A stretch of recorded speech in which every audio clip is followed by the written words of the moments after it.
जय हिंद दोस्तों, कैसे हो आप सभी लोग। आशा करता हूँ बहुत ही बढ़िया होंगे। आज के हम इस वीडियो में बात करने वाले हैं कि हम एसएससी जीडी 2023 में अपने मॉक टेस्ट में नंबर कैसे बढ़ाएं। बहुत से बच्चों की ये प्रॉब्लम होगी कि हमारा सिलेबस 50 से 60% तो कवर हो गया है, लेकिन अभी हम जो मॉक टेस्ट लगा रहे हैं उस मॉक टेस्ट में हमारे नंबर नहीं बढ़ रहे हैं, तो क्या करें। और सबसे पहली बात है कि मॉक टेस्ट अभी किस व्यक्ति को लगाना चाहिए, किस बच्चे को लगाना चाहिए। अभी जिस जिस भाई की भी 50 से 60% तैयारी या सिलेबस कवर हो चुका है, तो वो बच्चे अपने मॉक टेस्ट लगा सकते हैं। और मॉक टेस्ट के लिए आप बहुत सारे प्लेटफॉर्म हैं, जैसे कि मैं भी हूँ तो अभी टेक्स्ट बुक पर टेस्ट लगाता हूँ और अभी मैं प्रीवियस का टेस्ट लगा रहा हूँ। तो आप लोगों को भी सजेस्ट करूँगा कि आप लोग भी टेस्ट लगा सकते हैं, लेकिन कब, जब आपका 50 से 60% अगर आपका सिलेबस कवर हो गया है तो आप अपने मॉक टेस्ट लगाना शुरू कर सकते हैं। अगर आपका अभी सिलेबस कवर नहीं हुआ है तो आपको बिल्कुल भी अभी टेस्ट नहीं लगाना है, क्योंकि आप टेस्ट लगाएंगे उसमें आपके नंबर नहीं बढ़ेंगे, आप डीमोटिवेट होंगे। इसलिए अभी आपके लिए क्या करना है कि अपना सिलेबस कवर करना है। सिलेबस 50 से 60 पर जिस दिन आपका हो जाएगा, इसके बाद आपको मॉक टेस्ट लगाना है। और मॉक टेस्ट के लिए अभी सबसे बेस्ट बढ़िया प्लेटफॉर्म है अपना टेक्स्ट बुक। टेक्स्ट बुक में क्या है कि प्रीवियस ईयर क्वेश्चन है और plus model paper, test paper भी दिए हुए हैं। इसलिए टेक्स्ट बुक अभी के लिए आपको टेस्ट लगाने के लिए बेस्ट है। कहते हैं टेस्ट हम कैसे लगाएं। अगर आपने जैसे टेस्ट लगाया टेक्स्ट बुक में, अभी मैंने भी प्रीवियस का टेस्ट पेपर लगाया है। मैंने लगाया है 10 जनवरी 2023 थर्ड शिफ्ट का लगाया है, जिसमें मेरे 116 नंबर बने हैं कट के, यानी रोमा के 116 हैं। तो अब बहुत से बच्चों का डाउट ये होगा कि हम कैसे पता करें कि हम श्योर कितने नंबर पे हैं। हमारे 120 हैं, कोई कहेगा कोई कहेगा मेरे 100 हैं, कोई कहेगा 90 हैं, कोई कहेगा मेरे 130 हैं। तो कैसे पता चलेगा कि बच्चे हम कितने नंबर पे श्योर हैं। तो आपको सबसे पहली बात है कि आपको अपने नंबर देखने हैं, लेकिन नंबर को आपको सेकंड पे रखना है। सबसे पहले आपको ये देखना है कि जितने बच्चों ने लगाया उसमें आपकी परसेंटाइल कितनी बन रही है। परसेंटाइल को आपको देखना है। अगर आपकी परसेंटाइल 90 प्लस है तो आपने उस टेस्ट में बहुत ही बढ़िया किया है। क्या करना है आपके लिए, आप जब भी टेस्ट लगाएं उसमें नंबर देखें, अच्छी बात है, लेकिन हम लोगों को कोशिश क्या करनी है कि परसेंटाइल को विशेष ध्यान रखना है। हमको नंबर को विशेष ध्यान नहीं रखना है, परसेंटाइल को हमें विशेष ध्यान रखना है। परसेंटाइल हमारी 90 प्लस होनी चाहिए। अगर हमारी परसेंटाइल 90 प्लस है तो यानी हम उस मॉक टेस्ट में अच्छा प्रदर्शन कर पाए हैं।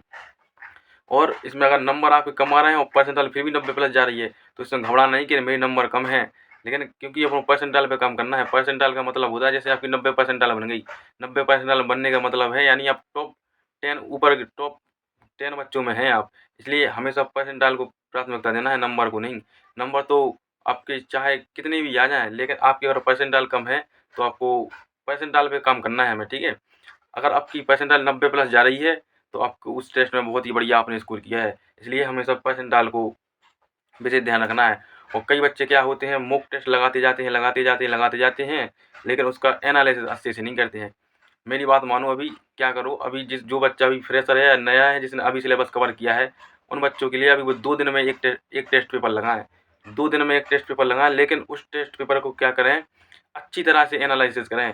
कई बच्चे क्या होते हैं, डेली दिन प्रैक्टिस सेट लगाते हैं और अभी उसका एनालिसिस अच्छे से नहीं करते हैं, इसलिए उनके मॉक में नंबर नहीं बढ़ते हैं। अगर अभी आपका 50 से 60% सिलेबस कवर हुआ है तो अभी आप 2 दिन में एक प्रैक्टिस सेट लगा सकते हैं। और उस प्रैक्टिस सेट की आपको बहुत अच्छी तरीक़ा से एनालिसिस करना है, वो हम बताऊँगा कि आपको कैसे करना है।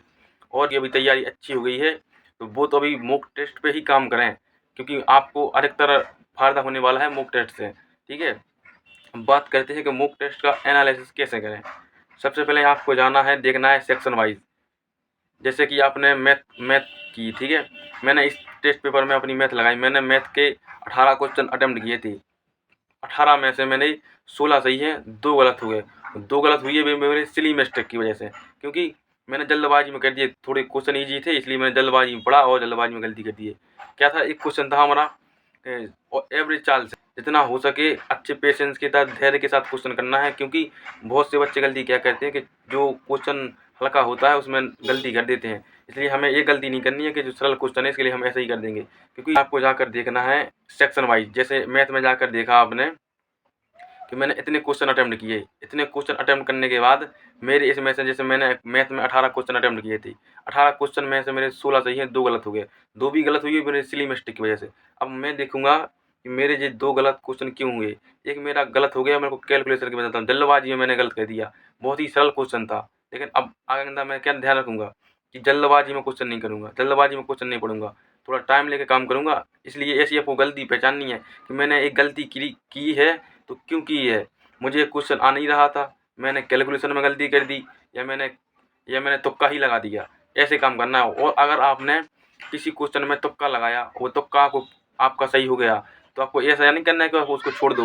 लेकिन जो आपका तुक्का सही हो गया उसको भी आपको प्रॉपर देखना है कि मेरा तुक्का लगा तो ठीक है, लग गया, पेपर में सही हो गया, लेकिन एक क्वेश्चन कैसे था बना है, कैसे बनाना है मुझे, तो उसको बाद में फिर सीखना है आपके लिए।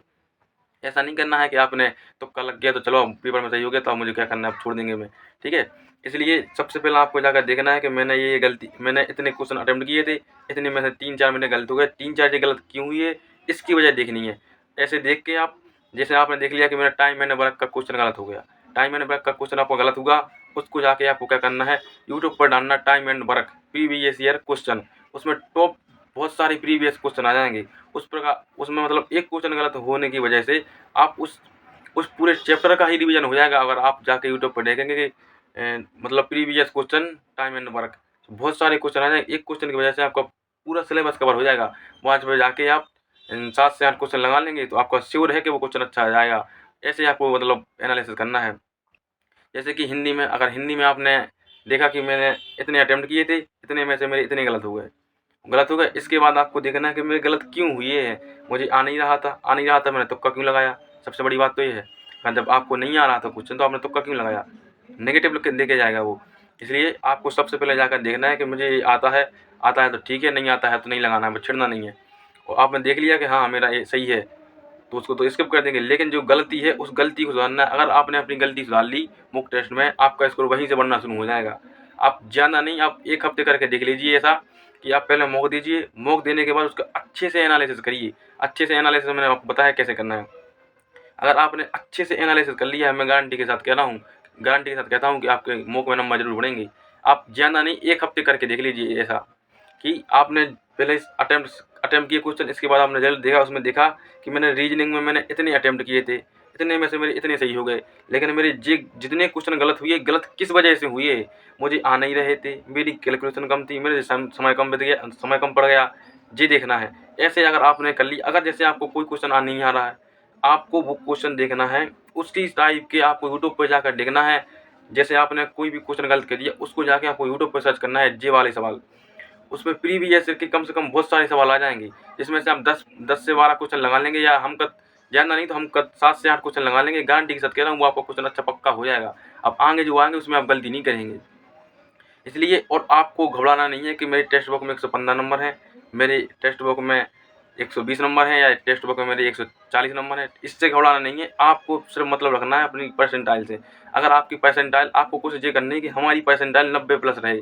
अगर आपकी 90 परसेंटाइल प्लस है तो आप श्योर हो। आपको नंबर कितने भी हो मैटर नहीं करता है, मैटर करता है परसेंटाइल। अगर आपकी परसेंटाइल 90 प्लस जा रही है, यानी आप ऊपर के टॉप 10 बच्चों में हैं। इसलिए आपको परसेंटाइल पे काम करना है, ठीक है। नंबर तो अगर आपके कितने भी कम हो या ज़्यादा हो, उससे फ़र्क नहीं पड़ना है, फ़र्क पड़ना है आपकी परसेंटाइल पे। तो परसेंटाइल पे देख कर काम करना है हमें।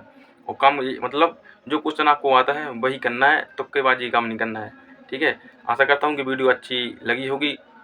लास्ट में 2 शब्द, सब कुछ दांव पर लगा है लेकिन झुक नहीं सकते। सब कुछ दांव पर लगा है लेकिन झुक नहीं सकते। टूट सकते हैं मगर रुक नहीं सकते। जय हिंद दोस्तों, मिलते हैं अगली वीडियो में, जब तक के लिए धन्यवाद।